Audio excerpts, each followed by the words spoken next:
Você já se encontrou diante de um túmulo, repetindo palavras de consolo?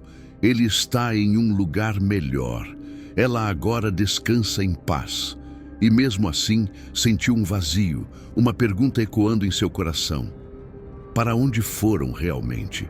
A Bíblia não deixa essa questão sem resposta.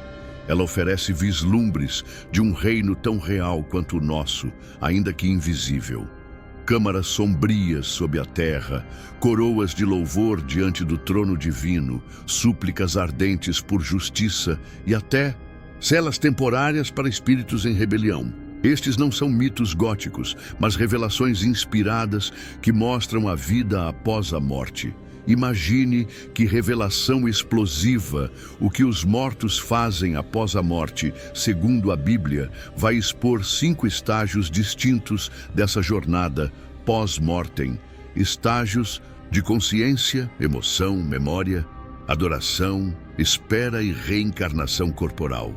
A Escritura afirma que cada alma, de Abel ao último ser humano que nascerá, está em algum lugar agora, não flutuando sem rumo, nem fundida a uma energia cósmica, mas conscientemente situada em um de 2 domínios provisórios, o consolo na presença de Deus ou a angústia da separação. E ainda assim, ambos os domínios são apenas etapas até o grande clímax, a ressurreição, quando corpos e espíritos se reunirão para sempre e destinos eternos serão selados. Nos próximos blocos, vamos descer a Sheol, o imenso depósito subterrâneo do Antigo Testamento, onde os mortos aguardam, assistir à parábola de Jesus sobre Lázaro e o homem rico, que revela atividades conscientes em ambos os lados de um abismo intransponível. Sentar-nos com Paulo, enquanto ele debate se é melhor permanecer na carne ou partir para estar com Cristo, e como essa tensão moldou a esperança dos primeiros cristãos. Ficar sob o altar celeste com os mártires que clamam: até quando, ó Senhor? E provando que os mortos oram, vestem mantos simbólicos e acompanham os eventos terrenos. Ouvir o estrondo da ressurreição cósmica, quando todos os túmulos se abrirão e cada pessoa receberá um corpo incorruptível, para a vida eterna ou para juízo final. O penúltimo bloco pode surpreender você. Ele revela uma conexão muitas vezes ignorada, porque o estado intermediário não é nosso destino final, e como confundir essa sequência enfraquece a mensagem completa do Evangelho. Antes de começarmos, digite um breve compromisso. Quero a verdade bíblica sobre a vida após a morte. Esse gesto simples mostra sua sede pela palavra e ajuda este estudo a alcançar quem luta contra o luto, o medo ou a descrença. Se você está pronto para ancorar sua esperança naquele que destruiu o poder da morte, escreva Paz em Cristo e vamos juntos mergulhar, para depois ressurgir em esperança. Bloco 2. Sheol, a sala de espera do Antigo Testamento. Muito antes de Jesus falar de paraíso ou de trevas exteriores, o povo hebreu concebia a pós-morte como um vasto e silencioso reino subterrâneo chamado Sheol. Não era um inferno de fogo, tampouco um céu resplandecente, mas uma caverna sombria sob a superfície da terra, onde as almas permaneciam, conscientes, porém desconectadas dos vivos. Consciência sem poder. Em Jó 7, 9 e 10, o autor lamenta: quando desço ao Sheol, tu não estás ali. Ao menos eu me esforçaria para encontrar-te. Ainda assim, Jó reconhece que Sheol seria seu lar. 17 e 13, como um quarto escuro e frio. O Salmo 88 expressa dor profunda. Estou já contado com os que descem à cova. Sou como homem sem forças, perdido entre os mortos. Essas passagens deixam claro que Sheol não era extinção, mas um estado de espera consciente, marcado pela saudade e pelo desespero. A onipresença divina em Sheol, Salmo 139, 8, traz conforto. Se eu subir ao céu, lá estás. Se eu fizer minha cama no Sheol, tu ali estás. Deus não se limita ao mundo visível, sua presença penetra o abismo, contrariando mitos pagãos de deuses locais. Isso significa que mesmo em meio às trevas, ninguém está fora do alcance de Deus. Indícios de divisão. Embora Sheol pareça um grande salão único, certos textos sugerem câmaras distintas. Em Números 16, Coré e seus seguidores são engolidos vivos pelo abismo, como se tivessem sido lançados numa câmara de punição especial. Por outro lado, Salmo 49:15 confia: Deus resgatará a minha alma do poder do Sheol, que implica uma sessão de libertação para os justos. Daniel 12:2 antecipa a separação final. Muitos dos que dormem no pó da terra ressuscitarão, uns para a vida eterna e outros para a vergonha e desprezo eternos. Sheol como estado provisório, os profetas lançam a ordem de despejo. Isaías 26:19 promete: teus mortos viverão, seus corpos ressuscitarão. Oséias 13:14 desafia a morte. Ó Sheol, onde está a tua praga? Sheol, portanto, é um local de espera, não a morada definitiva. Aplicação para hoje, ó Israel antigo, mesmo sem a revelação plena da ressurreição, entendia que a escuridão de Sheol era temporária. Para nós, isso reforça que a morte não tem a palavra final. Mesmo no mais profundo abismo, Deus governa e nossos entes queridos aguardam uma esperança maior. No próximo bloco, veremos Jesus atravessar esse abismo na parábola de Lázaro e o homem rico, revelando um nível de clareza sobre o além que supera as sombras de Sheol. Bloco 3. Lázaro, o homem rico e o grande abismo séculos após os salmistas descreverem Sheol como um salão escuro. Jesus contou uma história que delineou com precisão a realidade pós-morte. Em Lucas 16:19-31, ele contrapõe um homem rico, vestido de púrpura, banqueteando-se diariamente, e Lázaro, um mendigo cujas feridas eram lambidas pelos cães. Ao morrer, seus destinos se invertem.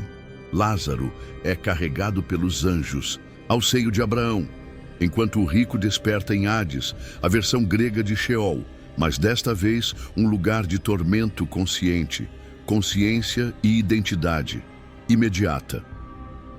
Homem rico reconhece Abraão e Lázaro. Retém memória, tenho 5 irmãos e sente dor aguda, estou em tormento nesta chama. Lázaro, ao contrário, descansa em consolo. 2 câmaras, um abismo intransponível. Entre conforto e tormento, há um grande abismo que impede qualquer travessia após a morte. A parábola serve de alerta. Não há arrependimento nem mudança de destino depois de partir. A autoridade de Moisés e dos profetas rico suplica que Lázaro volte para avisar seus irmãos, mas Abraão responde: tem Moisés e os profetas, ouçam-nos. A Escritura, não aparições fantasmagóricas, é o meio legítimo de advertência, ponte para a esperança escatológica. Embora reafirme a consciência pós-morte, o relato ainda se passa num estado de espera, apontando para a ressurreição, que esvaziará Hades no juízo final. Apocalipse 20:13. Reflexão. Se hoje fosse o seu último dia, você acordaria junto a Abraão ou em tormento? Compartilhe nos comentários uma ação que está tomando para alinhar seu coração com as prioridades eternas e envie este vídeo a quem vive mergulhado no luxo e no conforto, para que não experimente o destino do homem rico. Bloco 4. Partir e estar com Cristo.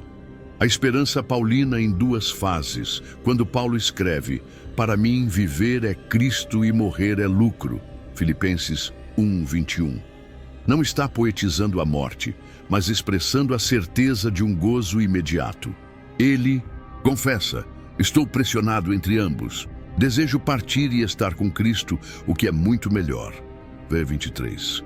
Mas também aguarda ansiosamente a ressurreição dos corpos. 1 Coríntios 15. Os primeiros cristãos sintetizaram assim: fase 1. A presença intermediária. Ao morrer, o crente está com o Senhor. 2 Coríntios 5:8, vivendo em adoração consciente, porém ainda aguardando a redenção do corpo. Romanos 8:23. Fase 2, a ressurreição no retorno de Cristo. Os mortos em Cristo ressuscitarão primeiro. 1 Tessalonicenses 4:16.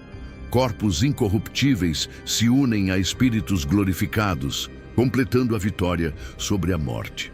Essa visão paulina dissolve a tensão do Antigo Testamento.